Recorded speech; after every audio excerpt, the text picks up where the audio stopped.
Hello, everybody. We'd like to dedicate this week's Unconnoisseur to one of the greats, Judy Martin, a family friend of ours, Marvelous Martin, Magnificent Martin, however you want to go. This coming September 3rd will mark the 5-year that she passed. And we just want to stop and acknowledge, as a piano player, we're getting ready to appreciate tonight. And as we sat and communicated what it was that really touched us through the years in our music, Judy had such an impact on our music appreciation, just jaw-dropping ability for her to be able to perform, running around Martin Music, seeing them, just as family. I would say they were like aunts and uncles to us. If they weren't related to us, I didn't know for years. That's how close we were to these people and how much impact they've had through these years into us. And we remember her at the almost 5 years right now. Drew, you're gonna read through some of the details here in a minute of her accomplishments. Let me just tell you one of my memories, and we've talked about her on the episodes before, but I don't think I've ever talked about this one. When I was a young kid, I don't remember the exact year. I was probably 8, so that would make you 3. And you two, you guys were at home, but Mom and Dad took me to Judy's doctoral performance, where she had to do, from memory, 2 hours worth of music. And we're not just talking, I'm talking hard music. Now, it didn't mean much to me as a kid, but I remember being there in the seats. We were in the front row. She had her friends in the front row for this performance, and the gymnasium was full of people. And I can picture the stage. I can picture the gymnasium, the smell, just how great that she was, that I didn't appreciate it when I was a kid. Mm-hmm. So I wish I could go back and appreciate it how old I am now again. And she accompanied you. Oh yeah, several times. Many times playing. Yeah. Yes. For ISMA. For ISMA. Yeah. Yep. And in church, because that's some of my fondest memories. First of all, as you as a trumpet player, but when the two of you played in the church together, magic. But Judy would sit and play the piano, and I remember going out to their place in Decatur, and she'd just sit and play on a piano. Now, they had a music store for over 40 years, Martin Music, and she would go out there and play. I remember with Matt and Melanie jumping on the trampoline. With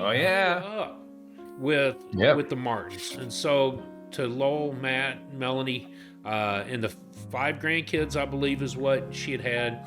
We love you guys, and thank you for being part of our family, being part of our lives, and for Judy in heaven. Thank you for sharing the love of music. That's right. Because here we are many years later, still remembering the impact. And so, Marvelous Martin, this episode is for you. Thank you. Awesome. Yeah. Thank you. Judy Martin received a bachelor's degree in piano performance and taught at both Fort Wayne Bible College and IPFW. Judy owned and operated Martin Music in Decatur for over 40 years with Lowell Martin, her husband.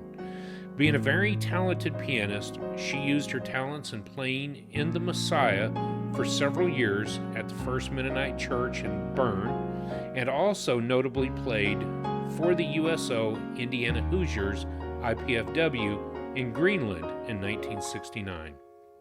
She was previously the pianist organist for First United Methodist Church, the Crossroad, First Presbyterian Church in Van Wert, Decatur United Brethren in Christ Church, and others in the area.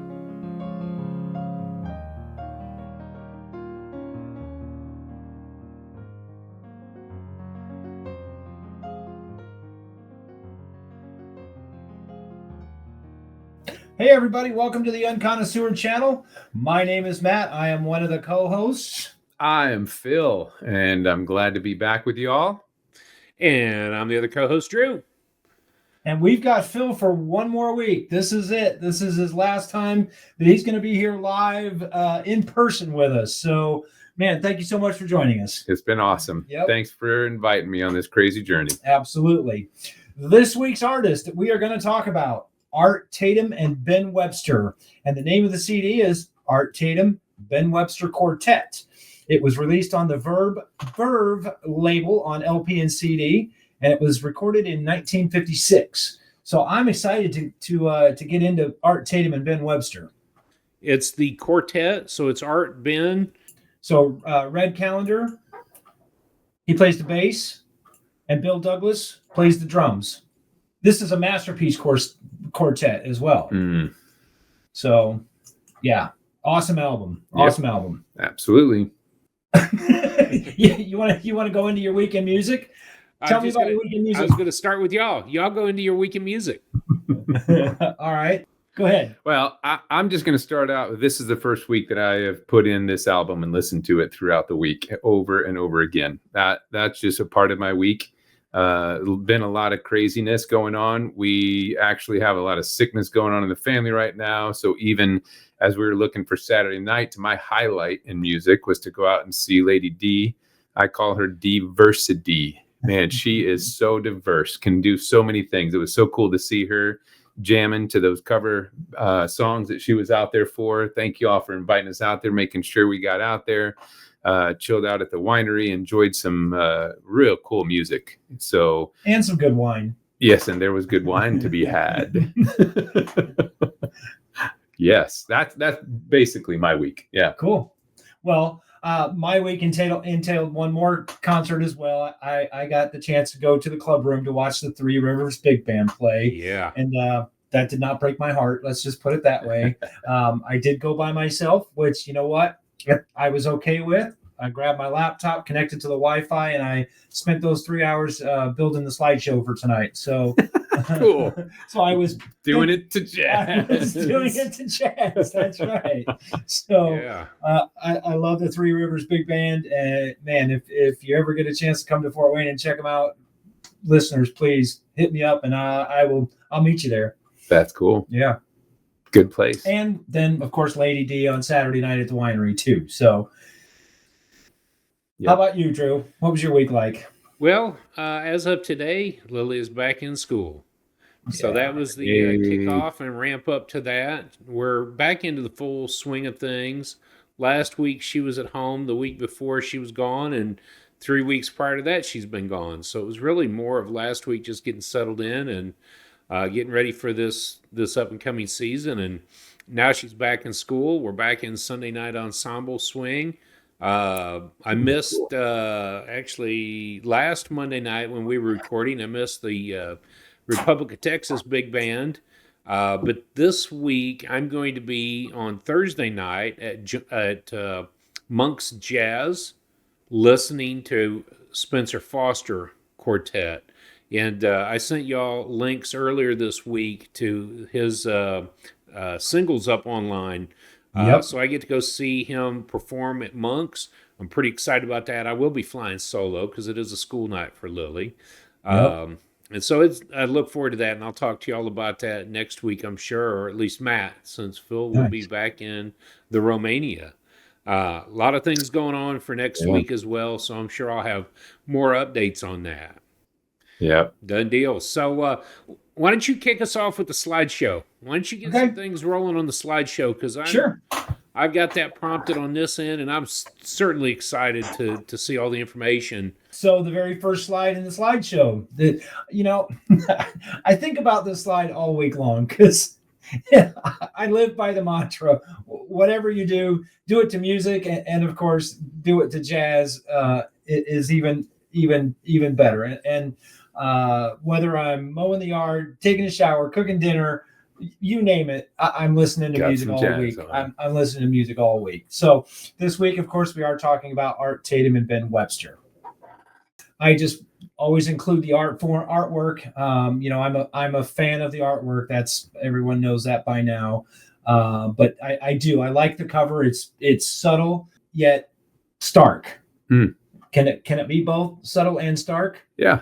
Simple and stark. Simple and stark. There you go. Yep. That's what I like. Yeah. Yeah.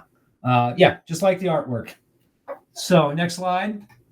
That top picture is kind of the quintessential Art Tatum picture anyways. I mean, it's the one that's in the magazines and online and everywhere that you kind of see a picture of art is that picture. But I picked an artist that did a rendering of a painting, and his name is Robert Lederman. So this is Robert Lederman artwork on the bottom picture for Art Tatum.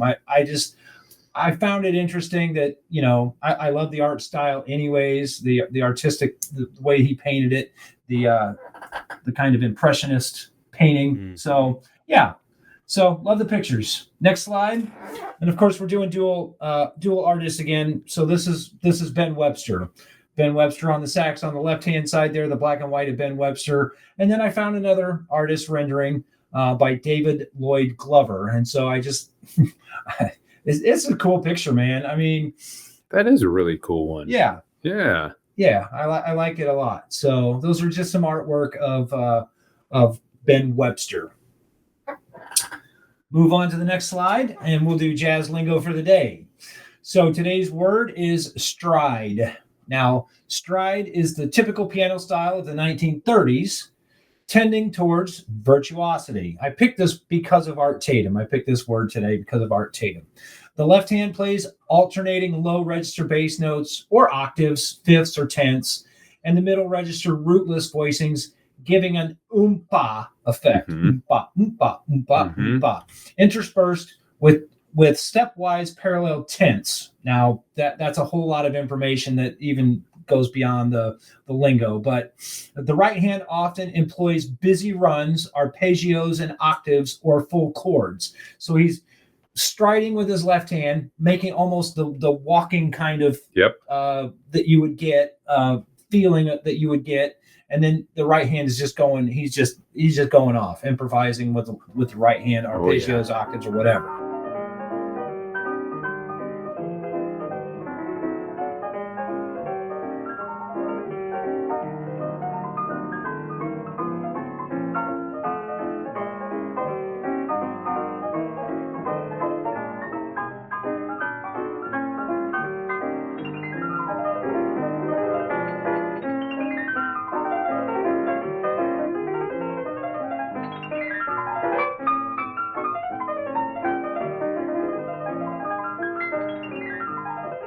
Ooh, yeah. Suggestions of stride remaining in the technique of many of today's players. So, Art is the one kind of, I'm not going to say he invented stride, but man, he was definitely a master at it. Yeah, he was. Definitely a master at stride piano. In our learning of music, when you think about stride, where did it come from? And yeah, go ahead. No, go ahead. Well, I was going to say where'd it come from, and you start talking about Dixieland, and you go back to some of the earliest, what we would have classified as jazz music. And the ability to almost play a duet by yourself with both hands is where that comes from. And then the rhythm section would kick in. I guess that's not Dixie. Yeah, it would have been Dixie. Dixie, yep. Or even further back, ragtime was the one I'm looking for. So you're almost playing two separate parts with both hands. And what you've done is eliminated a need for a rhythm section with your left hand, because I'm creating that. I've got the bass going, I've got the bass guitar going, so I've got a drum beat down there, and then that top hand plays it solo. Almost. And then that stride piano gets refined and cleaned up, and yeah.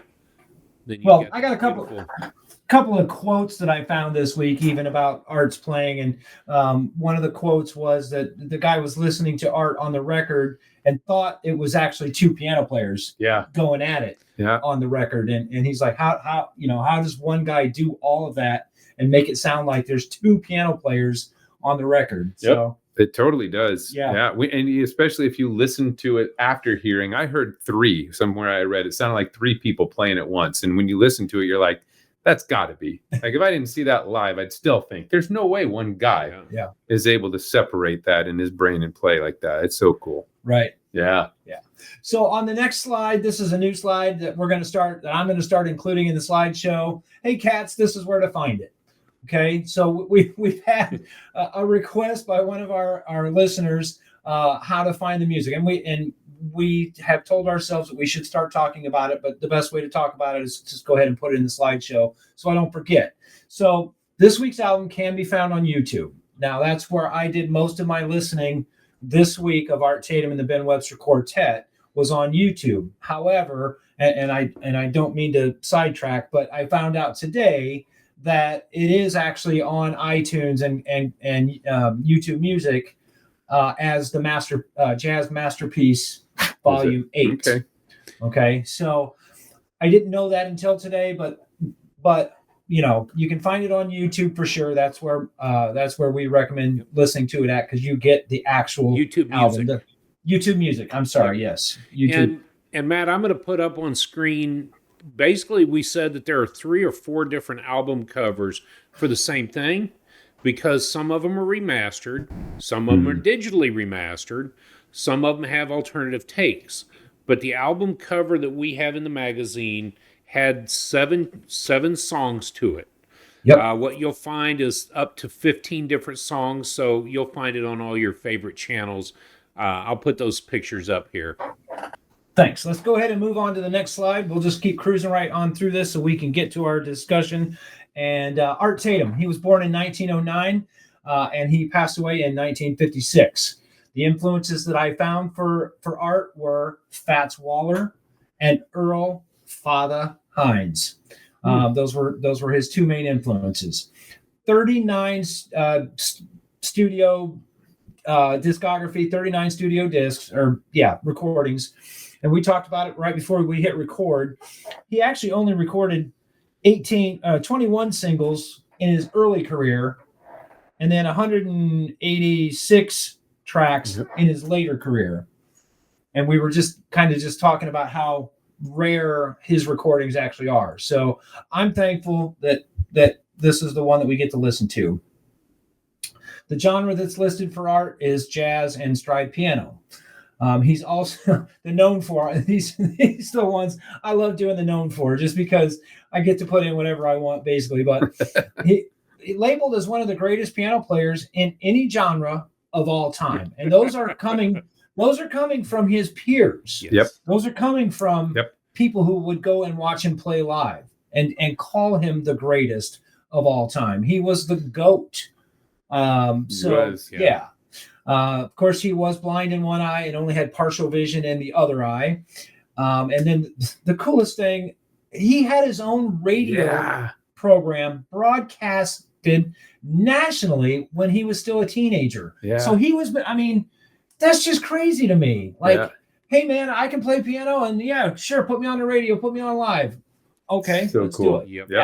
Yep. So it just blows me away. That's cool. Kind of goes to some roots. Roots of what you guys are doing here. It truly is hey, I can do this. Let's throw something out here. Throw it together. Matt, you had a quote on this slide. Look, you come in here tomorrow, and anything you do with your right hand, I'll do with my left, said Art Tatum. Yeah. I was looking at that earlier, and I thought, where were you? Where were we going with that? But that's Art.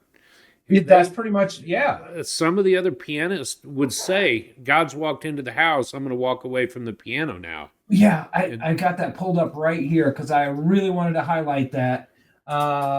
Fats Waller walked in and said, I'm just a piano player, but tonight, God's in the house. And he was talking about Art Tatum. Yep. Wow.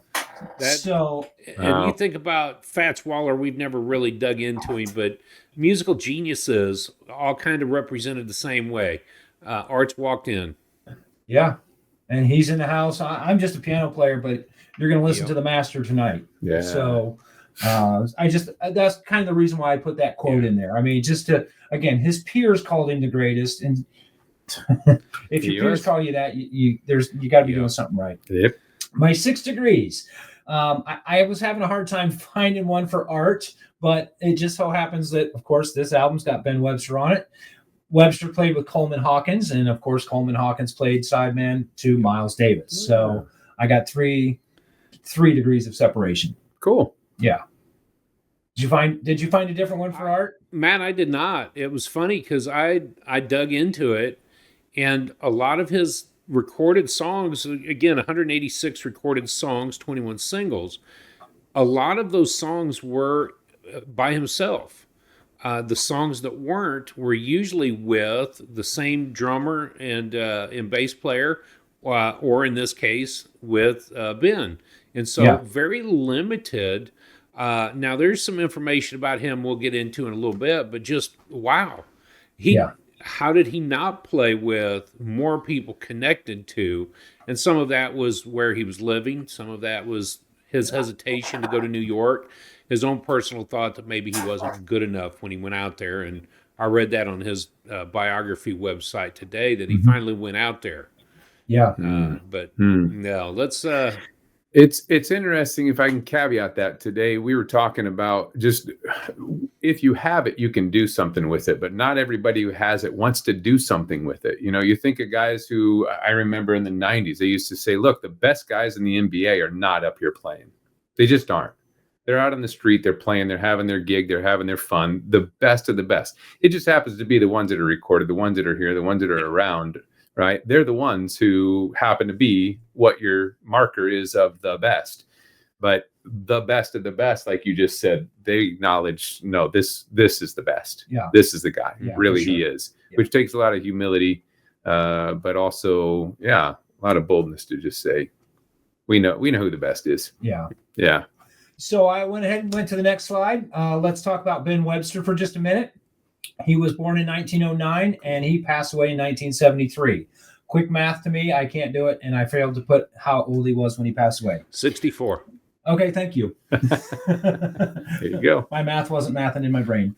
His influences: Ben Webster, Coleman Hawkins, Duke Ellington, and Benny Carter. Now, Coleman was his instructor, his mentor, basically. So when I say influence, I mean, him and Coleman were side by side, tight mentor-student kind of thing. So to have Coleman as your mentor is a pretty big deal, right? Yeah.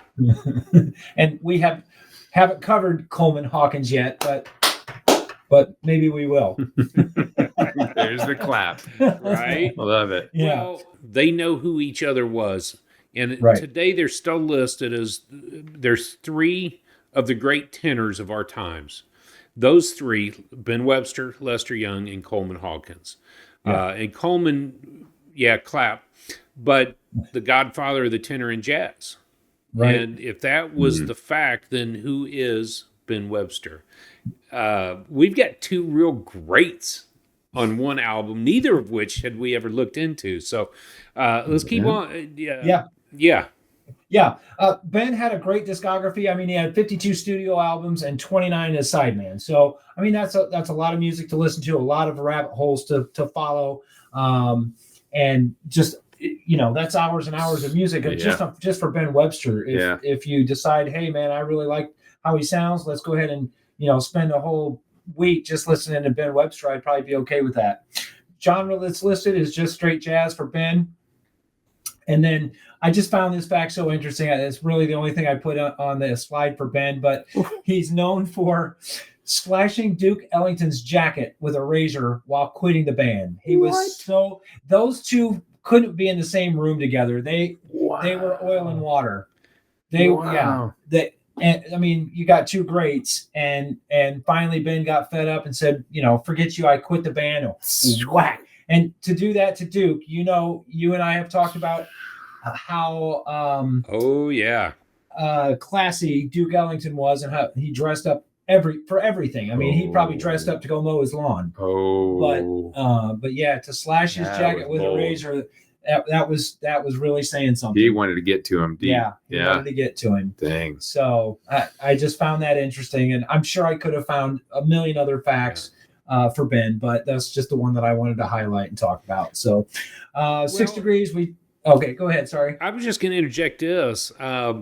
Before he picked up the saxophone, he had played for silent movies, and he was known for that. And when he left Kansas City, Missouri, as a young kid, teens, he played for silent movies in Kansas City in 1927. He was in 1928 in Amarillo, Texas, and they had him come and play the piano for silent movies in Amarillo. So he, long before he was a great on a tenor saxophone, people knew of his abilities to play. Now, of course, he played the violin as well at some point in time before that. So, cool fact. Fill in that little gap between known for. Way to bring it, Drew. Heck yeah. Great nuggets. But 6 degrees, and then I'll go back to Art. Okay. Something I saw 6 degrees. Of course, we just talked about the same one. Ben Webster to Coleman Hawkins to Miles Davis. So you just kind of take Art Tatum's name away, and it's the same 6 degrees. So I don't know. Yeah, that's cool though. Cool for me. That is cool. Did you want to interject something now, or did you want to move on to the last slide? Let's do the last slide. Okay, cool. So today in jazz history, today is August the 28th, and today the pianist Kenny Drew was born in 1928 in New York, New York. Now, of course, we're talking about a piano player, Art Tatum. I just found this interesting that Kenny Drew was born in 28, 2 decades after Art. So, but cool. Today in jazz history. That's really cool. Now, I'm going to drop in here. I don't have the slide preloaded, but this year in jazz history, Matt, you and I have talked about 1959, what a big year it was in jazz albums. But I came across this in probably the same article that you find yearly stuff from. I'm just going to read through these. I'll put them up on screen. This year, 1956, the album was released. In jazz history, Clifford Brown dies in a car crash. Oof. Art Tatum dies 3 months after this album was recorded. Trumpeter Lee Morgan makes his first recordings. Miles Davis records Relaxing, Cooking, and Steamin'. Yeah. Art Blakey records Hard Bop. Now, up until Art, I'd been on trumpet players. Sonny Rollins records Saxophone Colossus, and Charles Mingus records Pithecanthropus erectus. In other words, is Homo erectus. Okay. Pithecanthropus erectus was Charles Mingus. So a lot of albums, a lot of stuff happened, both in losing musicians of brilliant stature as well as some great recordings in 1956. What started that for me was, it was the year that Clifford died. Yeah. The day the music stopped, according to me. That's cool. Hey! I'm getting a word on the street coming in here. If you, can you put him on here? This is let's speaking of history stuff. Something's coming. Yeah. Hello, everyone. I'm standing at the Art Tatum Zone in downtown Toledo, Ohio. The statue that you see here of the keyboard was built in honor of Art Tatum, who was born here in 1909.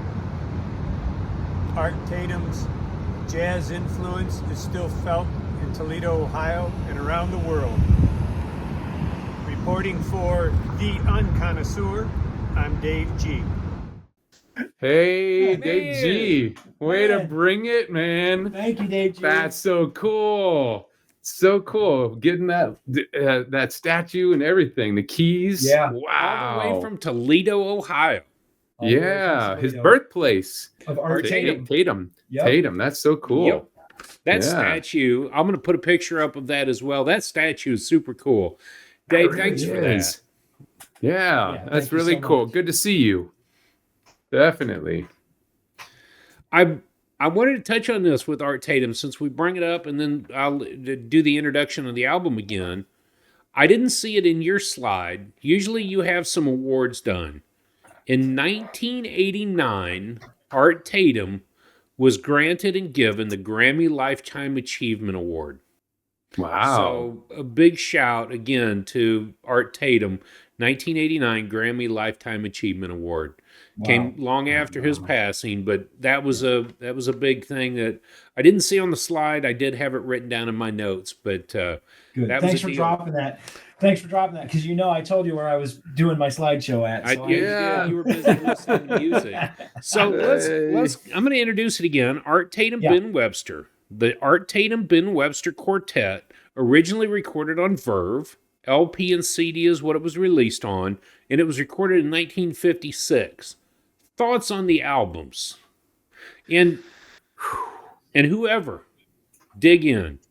Yeah, I'd love to start here, because when I started listening to this week, I thought, man, I hope I have the right album, because I was absolutely loving it. And, you know, a lot of times when you guys have the YouTubes, or you got to go search them out, whatever, I'm like, I really want to figure out what is what and where it breaks up and where the new song is, or try to figure out where the new song starts maybe and play that kind of game.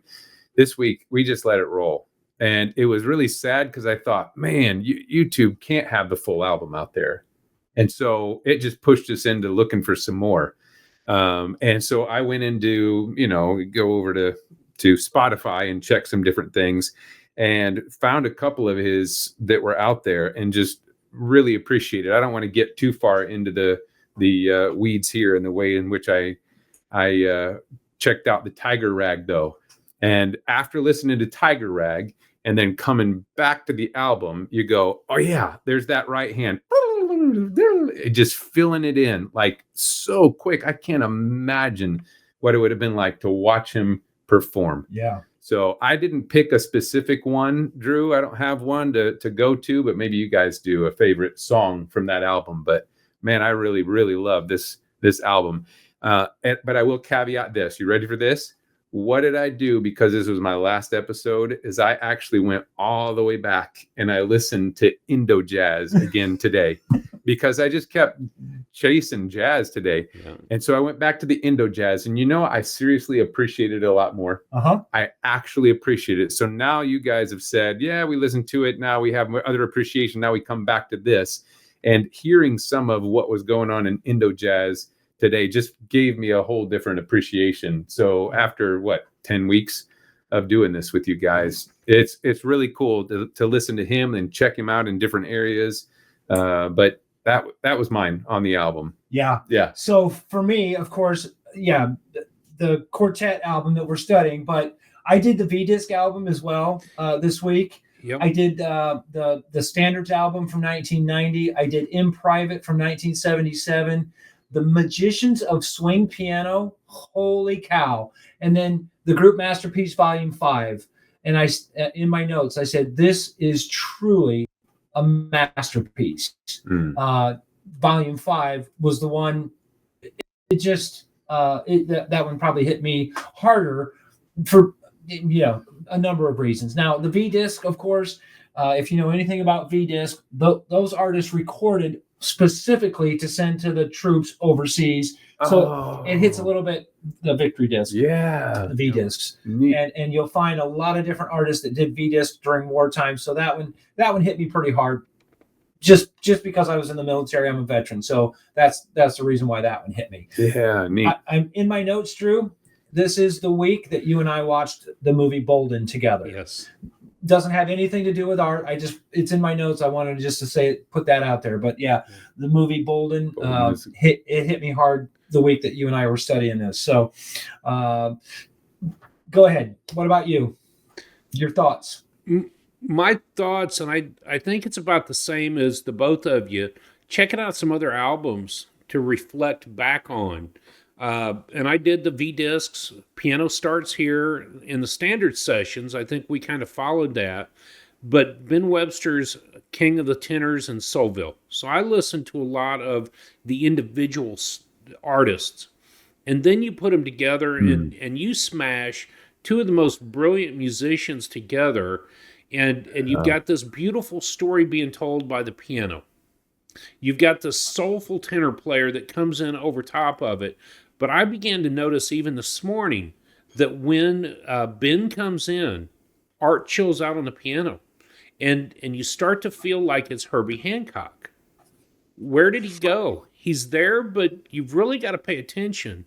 And then when the drummer and the bass come in, Bill and Red come in, it begins to be this beautiful collaboration of music, and it is the great masters. I will say that on this album in particular, Art does back off quite a bit. Now, one of the articles that I was reading about Art Tatum says it didn't really matter what else was going on. Art wanted to be the loudest, the one that was known. And this album in particular, I feel like your statement is absolutely correct. He kind of backed off, let Ben do his thing, and the mix, the whole overall vibe was better. Yep. Well, so a bunny trail, if you will allow me.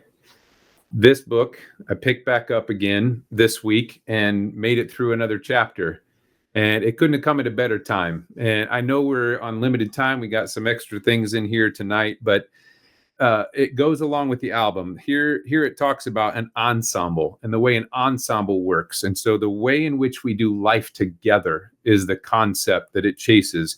But it goes with what Lady D was talking about, and the guys from her thing on Saturday, is there's 3 pieces on an ensemble that is sure that you have to have. You have to know your instrument.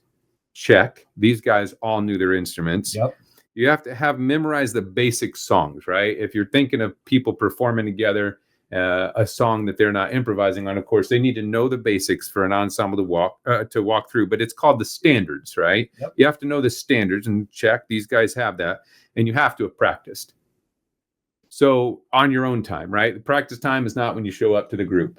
When you practice, the way that you can tell that Art Tatum had to have, I mean, you just think this guy had to sit back and put in the effort, man. And he loved it. He loved it. It brought joy probably to him as much as it did everybody who was listening. He would have just played by himself as long as he wanted to, I'm sure, and just enjoyed. And so he's just sharing something that he'd already practiced through and brought to. But it brings me to something else that came up in this book, and I'll finish with this basic thought. It's actually from Dietrich Bonhoeffer, and he quotes Dietrich Bonhoeffer here. He was a German pastor. He died at the age of 39, Nazi prison camp. But his book was called Life Together. And just what I've experienced with you guys doing life together. You called me up. I was sitting, I'll never forget, I was sitting there in Dree store in Romania and called up. Why not? Why not just call you? I'm driving. I might as well get on the phone with you. And you said, man, I'd love to have you on the show. Life together. Life together. Dietrich Bonhoeffer's idea, of course, is life together so that there's community. Community is so important. And more specifically, it is what we have as a community because we're brothers, right? But inside of this, the jazz community, because I got to get out of that weed for a second, the jazz community is a large, informal education system that instills the basics and then empowers, right? It allows for more experimentation.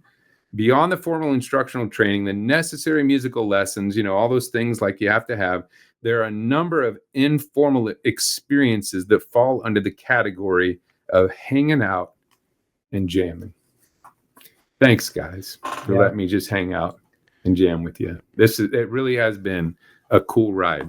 And my sticker is going on. My Yeti is coming back. My proud, I can say brother of what you guys are doing here. Yep. And I know it doesn't mean a whole lot to the listeners, but just being invited into this with you guys, life together, has been really cool. Yeah. So thanks for inviting me into the journey. I'll go back to Romania a different person, a different way of managing. Seriously, the way that I'm going to manage from here. Man, you just got to empower people, allow them go. I've said that for years, but jazz gives me that language. This book has kind of given me some of that language. It is allowing me to launch my boys. Look, you guys got the basics. You got the standards. You've practiced. You know what you're going to do. Just launch them. Let them go. So this has been a part of this journey. So thanks. Yeah, absolutely. Thanks for bringing me into it. It was a pleasure having you here. It really was. And the nuggets that you brought every week, first of all, and again, these probably were some of the hardest jazz albums that we're going to talk about. Cut your teeth on. To cut your teeth on. But without these albums, and I want to go to one where we know that you were here, Phil, Astigmatic. Yep. And if you remember that week, one of the things that the people who had worked with Christoph Komita is that he gave us the room. He said, go and wander, but just come back home.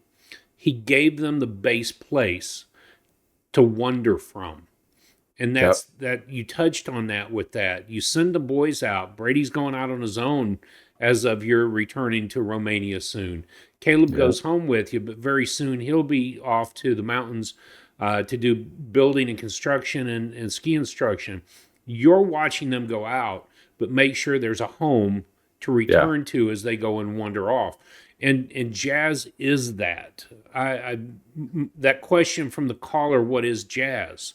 It's I still wrestle with it, but it's a foundation of the basics. Yeah. And then go improvise over it. And I struggle with the improv on Sunday nights because I just, you wonder. And you wonder too much and you just stop playing. But the bass is, it's got to be there.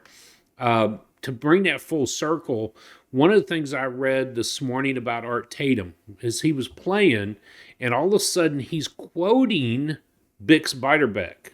Yeah. He is playing tunes that Bix had recorded. Now, granted, it was 20 years later, so it was still relevant at the time, but he knew so much music, both the classical, the stride, the rag, and the current jazz, that he could quote everybody. It went on to say, though, that he would deconstruct the song and reconstruct it in a way that made it completely fresh. And I would have put a note in the description below. There's an article that talks about why he, Art Tatum and Thelonious Monk, were very much the same. Because they loved to deconstruct what they heard and reassemble it. They heard things in very different ways, and they had similar minds that way. You had to know what was going on, though. Yeah, that's masterful. And then when you put that on this album, Shazam. I made a note this week as well about Ben Webster. And even though we haven't covered this artist on the channel yet, we will. The tone may be different, but Ben reminds me of Stan Getz. Laid back and cool sounding. Now, I went ahead and did the timeline thing. You know, we've got the jazz timeline on our website. This album was from 56. Now, if you look at 56 on the timeline, you're getting into the hard bop stuff in 55, 56, up all the way into the 60s. But right before that, in 1950 to 55 was the cool jazz. And I mean, I can see both, but then you even think about Art Tatum going back into the 30s, into the swing to the swing era. I mean, that's really cool. You got Ben swinging with the piano, and then you got Ben Webster he's just chill. A wave and a surfer. A wave and a surfer. Oh, I love that illustration. That's what I was thinking. Yeah. Art is the wave, Ben's the surfer. Just laying it down with the sax. I love that. Yeah. Now you're speaking my language. That is so cool. Dude, that is really cool. Definitely, because you do, even the first song starts off, and then when that sax comes in, you're like, oh. Yeah. I'm on the wave. Sweet. What a cool illustration. I know we're running on time, but let's put in an audio clip. Okay. And I personally wanted to hear Have You Met Miss Jones? Yes. And it depends on which album you're listening to and what track it was, but as listed, it would have been on track number 5. So I'm going to hit play on that right now so we can check that out. Perfect. Here, let's hear that clip.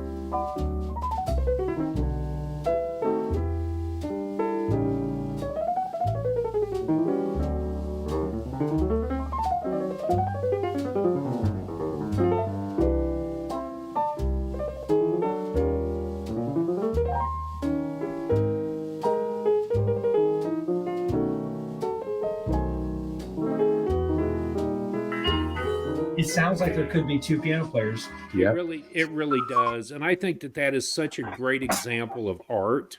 Just to hear that, can we? I'm sorry. Go ahead. No, you. I was just gonna say, can we drop one more clip in? Please. Because I night and day to me. Now, here's the thing.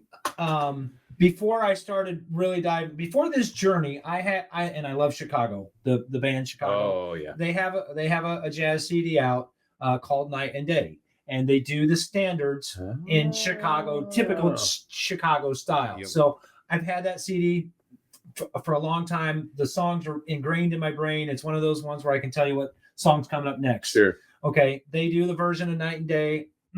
I love that version so much because it is hauling butt. Yep. It's just yeah. But Art, he deconstructs it, tears it down, makes it his own. It's still got the general melody in there, but let's drop a clip of Night and Day.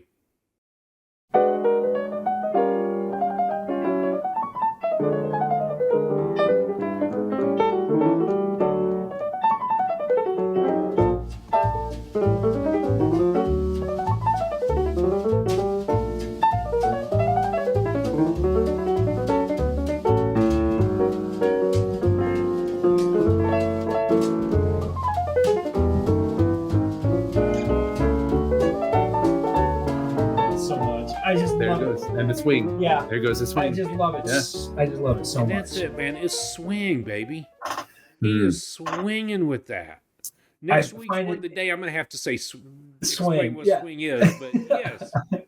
I find it interesting that both clips that we picked didn't do much with Ben. No. But it is what it is. Yeah. So Phil, you had a song you wanted. What song was that?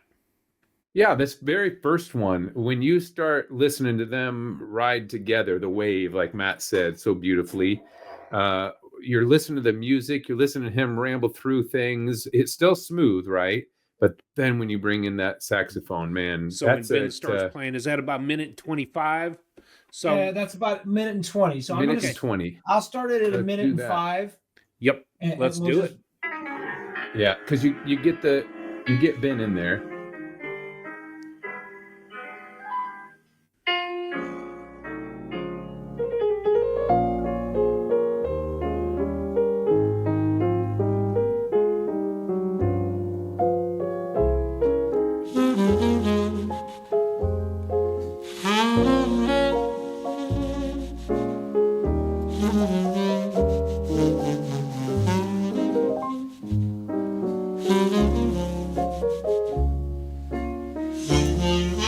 Just keep it going. Oh, I know.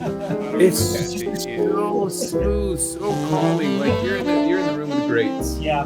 Really, you sense it. Like cool. Yeah. So, and you hear, I hear, because I've learned about the tenor sax, Lester Young and Coleman Hawkins.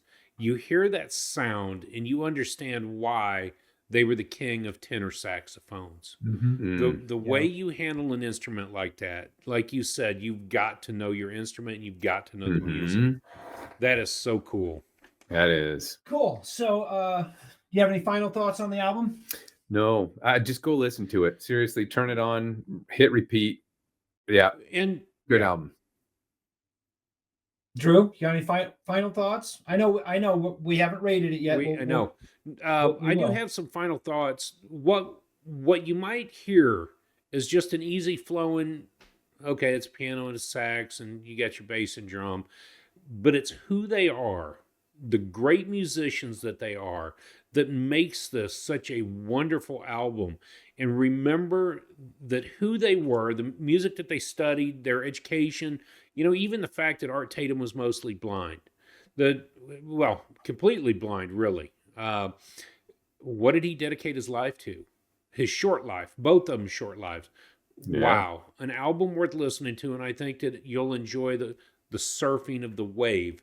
And if you don't find yourself as a tenor sax player just wanting to learn to play like him, I think you missed the point of the album. So go listen to it again and again and again.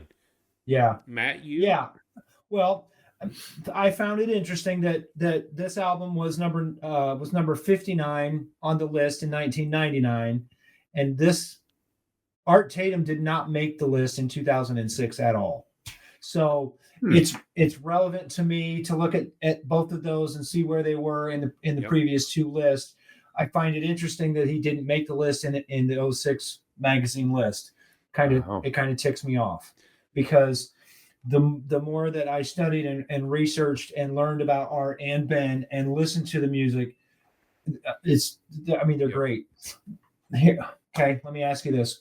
Why is it relevant to our listeners? Why should they listen to it? Well, because you do have so much music history. This is a history through jazz music. These two were some of the greatest musicians that were out there, and they crossed a lot of genres in their years, from playing in the 20s in the silent movie theaters to being the godfather of tenor saxophone, which was a huge deal. I think it's important to understand this album and these songs, particularly because of the historical marker that they have left on the table for us. Yeah. What about you? Yep. Go listen to this. Go listen to it. Appreciate. Yeah, you can have so much more appreciation after listening to this episode, even just digging into it a little bit. But yeah, go listen to it.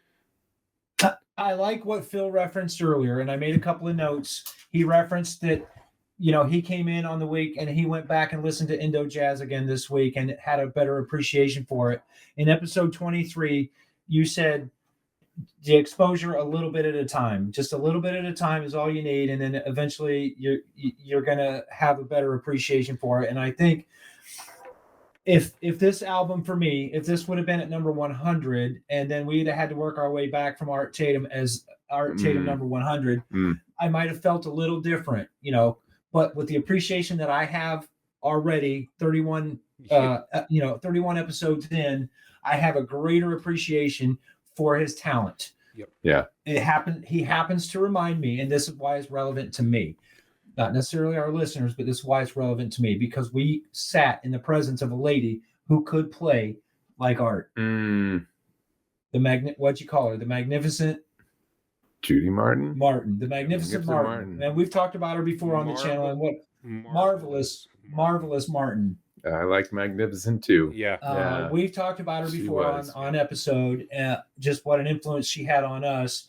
And then I'm picturing myself sitting in a club watching Art play, thinking as a kid, oh, well, she's going to be around forever, and we got a whole life to listen and appreciate her art. And then when she passes away, you're like, nope. Yeah. I should have been. So I'm telling the listeners, appreciate it now. You can appreciate it when, for the rest of your life, but start appreciating Art Tatum now. Yep. Yeah. So that's why it's relevant to me. And the musicianship that's there. That's a good word. Right? Watching Judy play and thinking about that, what an honor it was and is to have known her. And that historical marker for anybody who has encountered her hits the same way that I think that this hits us today. When you watch greatness playing, you know that greatness is playing. So here's to you, Judy. Yeah. That's Thank cool. you for the example of musicianship. Absolutely. And friendship and family. Yeah. Yep, for Yep. sure. And the appreciation for music. And especially, Art. Not that you'd have to know Judy to appreciate Art Tatum and Ben Webster, but man, it really it drove home to me this week. I should have been more diligent, paying attention to Judy when she was here. Yeah. And when you got a great Fats Waller walks in and says, I'm just a piano player. God is here tonight. I'm just a trumpet player, and that she's not my accompaniment. You came to listen to her. I'm back here. Just got to do my thing. Yeah. She accompanied me. Because how many times? A lot. Yeah. So, my appreciation for the album this week was special. That's cool. Well, I was just gonna say, and sadly, the first time I heard another thing is gonna be Art after listening to the Art Ensemble of Chicago, I twinged a little bit and went, Art, not another Art. Oh no! Wait, no.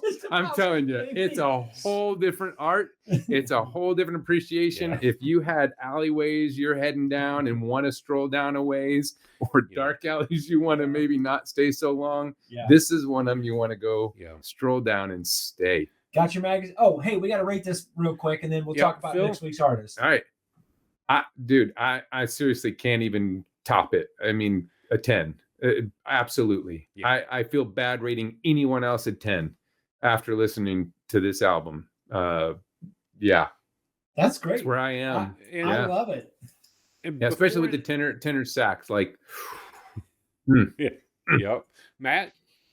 I rated 8.5. And again, this was our rating a year ago. And like we talked about before, we do not change our score. But I would probably go at least a whole point, 9.5 higher. Would you? So this week, appreciating it more. Last year when we did it, it was an 8.5 for me, which is a great score. And coming up in future episodes, we'll talk about a little more scoring, how we rated or why we rated it that way. But for this made me feel great. 8.5 for me. And I gave it an 8.5 the first time we went through it, and I agree with you. I'd have gone at least to a 9.5 this time. Yeah. For all the same reasons, I didn't understand the rich history and the period that it was. But the more I listened to him and other players, wow, what a huge deal. The thing that really took my breath away, though, after listening to the Happy Horns of Clark Terry from 1964, when he and Ben Webster played together. Now you understand what they're capable of. And to me, the history of who Ben Webster was huge. But then the fact that Art Tatum is right there as a Toledo boy was just so special. And I will have already put up a picture of his house in Toledo. We've had some pictures running throughout that. So cool. Next week's album. Yeah, Tune in. This is album number 68 in the Top 100 Countdown. This will be episode number 33. We will be experiencing John Handy, recorded live at Monterey Jazz Festival in 1965.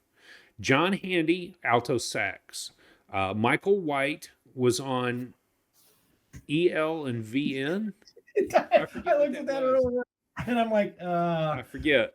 Yeah. Electric. Violin. Electric violin. No. What the heck is it? We'll come to you next week with what that is. Jerry Hahn guitar, Don Thompson on bass, and then Terry Clark on drums. Again, this was recorded live at Monterey Jazz Festival. And if there's anything I've learned about the Jazz Festival recordings, it's going to be epic. Yeah, it's the electric violin. Electric violin. Okay. Yeah. Okay. All right. There you go. Awesome. So the Monterey Jazz Festival, this is going to be an exciting one. I remember last year when you and I covered this, and this happens so many times. Who's John Handy? We don't know. Let's put it in our ear and find out. So please put it in your ear. Come with us on our journey. Come with us next week when we talk about John Handy and the album recorded live at the Monterey Jazz Fest. Awesome. Thank you so much. Hey, thank you. Yeah. Thank you. Dang it, you just missed the last episode. If you'd have done 10 episodes, that's the $1 million payout. So dang. You'll have to come back later and get episode number 10 for your $1 million. All I got's this crummy cup. No, this is really cool. I go back with pride. I have to tell you guys as we finish off, Dad today, as the HVAC guy was in the house, his last question to him as he was leaving, he goes, "You listen to jazz?" The poor kids with blind eyes. I don't know, deer in the headlight, you know. And he goes, "Really, I don't." He goes, "Well, then that's okay." That's all he said to him. The messenger. The messenger. Yep. Shout out to Dad, who wasn't able to be with us tonight because of sickness, but he'll be recovered all as well, Lord willing. So, okay, great. Hey, good to be with you, Drew. Have a great week, everyone. Yep. Thanks, brother. Thank you. All right. As we wrap up this episode, we're going to send you over to watch some video of Judy Martin playing the piano. Here we go. It is. Okay. Okay, so what am I supposed to play? Pat, this is for you. Okay. Pat, this is for you. Goofs and all. Should I play something more lively? Oh, that's good.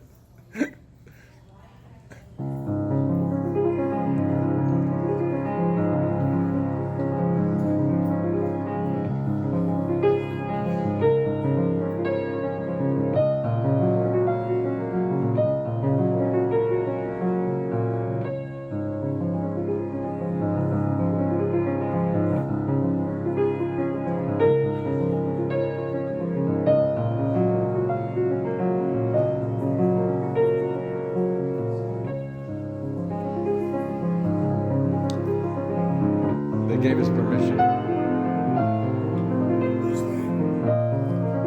Over at the desk.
Is that enough?